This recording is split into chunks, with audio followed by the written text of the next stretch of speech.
The stock market has a new member. It's called Zamaz PLC, and I am delighted to be joined by the Chief Executive, Chris Hill. So, Chris, congratulations on the listing, but I'm wondering, what made you decide to come to market now, and why the main market? Hi, Sarah. Thank you very much. Good to be with you. So this is a fantastic pivotal moment for Zamaz.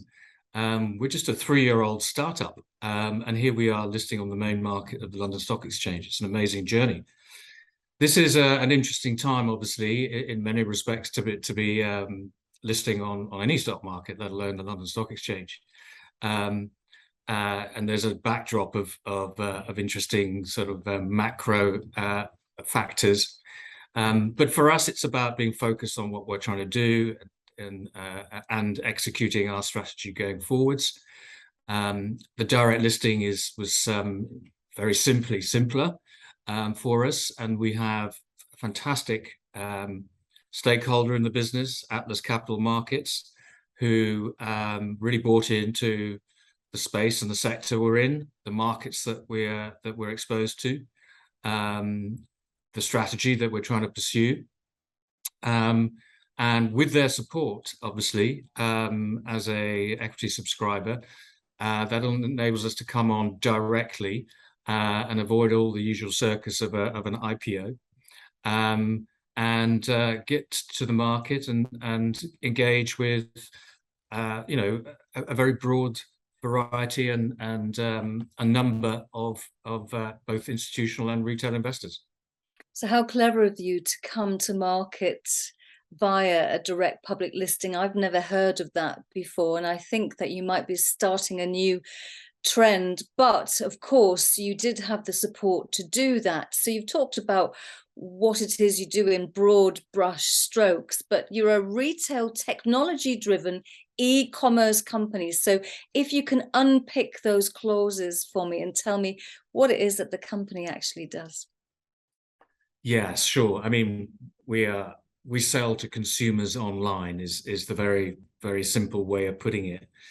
And we develop our own brands in-house. It's our plan to develop and launch a number of new products going forwards. We might also be interested in acquiring online digitally native businesses as well, to join us on the journey that we're embarking on. And we use retail technology platforms as a ground word for big online names like Amazon, like eBay, like Facebook, like Google. All of these platforms enable one to sell very, very effectively and very simply and very cost efficiently, and reach millions of consumers all over the world. So what are these products that you sell? Which brands within the portfolio are the most successful? The ones that are most well known that I might have heard of? Well, we have a portfolio strategy, and we cover a number of, if you like, categories within that. The principal brand at the heart of the business that we're listing today is a brand called Ecomoist, which is a IT screen hygiene solution. As you can imagine, everybody has a screen either with them every day or every hour of every day, or sit in front of them at their desk. And the world is becoming more and more screen-centric. If you think about the whole concept of the Internet of Things, of screens in your kitchen, and even in your car today, if it's an electric vehicle, it's pretty much a screen. So screen interfaces are an essential part of a technology-driven future. We have a very simple cleaning hygiene solution, which is ecologically very sensitive and enables everybody to keep their vision very clear in front of the screen. Not least, keep it clean, and that's become and hygienic, which has become quite a big issue, obviously, since the pandemic. And so it's an example of a number of products that we have.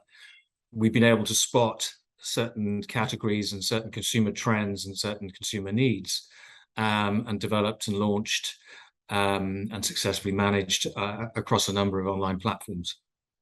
So as you said, you're a 3-year-old startup. With respect, you're a very young business. So how do you intend to grow this young business into a thriving, successful household name?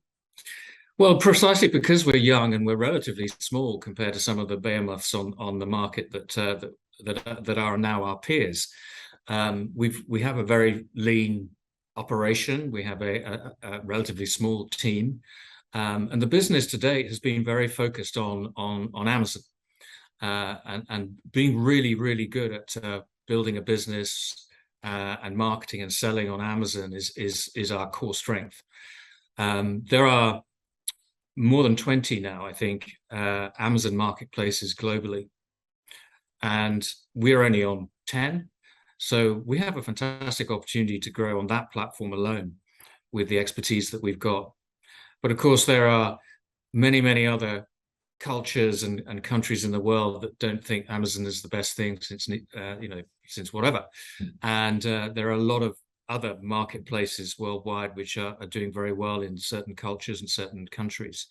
And being able to access the technology of these marketplaces is relatively simple to get to expand into international markets through these. So that's going to be very much part of our strategy going forwards. So at the moment, you're only selling Ecomoist and the rest of your portfolio on 10 Amazon platforms. Is that what you're saying? Essentially, that is the majority of our business. We also sell through our own direct-to-consumer website, which is a Shopify site, and we also sell on eBay. And but Amazon is our main channel at the moment. And and going multi is our buzzword, and that refers to going to multiple new channels in the future, and our opportunity is huge in that direction. And then we've talked about multinational as well, about new territories where the buying habits are becoming more and more e-commerce centric. As people are more and more happier and familiar and enjoy buying online, and that's obviously a big tailwind for our business, because e-commerce's share of total retail is only increasing day by day. New consumers of all ages and all demographics are becoming more and more happy to buy online. And can I just interrupt there, Chris? Because you talked about tailwinds and you're talking about consumers, but what about the multiple bogeymen? I'm talking about inflation, the cost of living crisis, fuel poverty. You've listed when these challenges are dominating the headlines. So how can the business thrive in this climate? What are you doing to woo the consumers who are worried about their pennies? It's a very good question, and the consumer's discretionary income and ability to shop is something that's going to affect everybody and all of us, and we need to recognize that as a big issue for us, and the kind of products that we're managing in our portfolio, and our focus is on price points, anywhere between sort of 10 and 100 pounds. So we're not in the luxury sector. We're focusing on very functional, useful, staple day-to-day products that have real need, the consumer needs, and trying to continue to fulfill those needs that we're focused on fulfilling. And the timing is an interesting one. There is an expression of that it's going to get worse before it gets better, but it will get better, and the only way is up, right? And so we have a strategy, we have a plan, and we're going to execute that. And because we're starting from a relatively small base on a very solid platform of the business prior to listing, we've got every chance of making that work. I love your optimism. I'm wondering if the rest of the management team share your positivity. In fact, speaking about management, you said it was a small team. So who are rolling their sleeves up? What's their names? What are they doing? And are they brilliant? Of course, they're brilliant. And if they weren't, brilliant, then I certainly wouldn't have joined in either. I think they're an exceptionally talented group of entrepreneurial problem solvers. Our founder, Reza Mahdavi, he was a very early adopter of Amazon, and he developed literally from his kitchen the solution, the ecological solution that is at the heart of our principal brand, Ecomoist. And his brilliance and his vision was fundamental to this business. And I've got, there's a bunch of guys and girls in operating roles, in marketing roles, and in finance roles who are very digitally native and therefore a lot younger than me. Oh, come on. Now, you're obviously fishing for compliments there. But here we are, first day of dealings, you've listed, but people saw opportunity and potential in you before you listed. So you mentioned them very briefly when we first started talking. Who backed you first? Who were the early financiers, and are they staying with you, or have they exited today? No, we're keeping everybody and their support and commitment to the vision and the plan going forward is absolutely essential. One of our founders, Dominic White, who's heads up a private equity group called MRS Group, is very much involved and a significant shareholder through MRS Group. And the founder, Reza Mahdavi, is very much involved still, and that's important because of his original vision, of his consistent values, that we continue to have an entrepreneurial culture, and we keep a keen connection with sort of being focused on ecological products and sustainable solutions.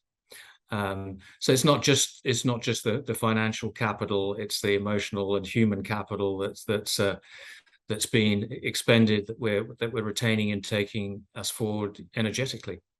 So trading can be an emotional pastime. So finally, why should we invest in Zamaz? Well, there's a whole bunch of reasons, not least because of the support we've had from Atlas to subscribe to our shares as part of the direct listing process. So we come to the market being able to instantly make a market and create demand for our stock. That certainly helps. The fundamental business was successful before and is based on a very strong underlying proposition with some really strong capabilities, which are actually, frankly, sort of not under resourced, but under optimized, under exploited. And we've got so many different dimensions of growth that we can go for, which we've talked about, expanding our portfolio of brands and products. We've talked about multi, that's the international expansion, the multinational opportunity that we have, because these big retail technology platforms that we use are so prevalent and so easy to access and set up on in many markets.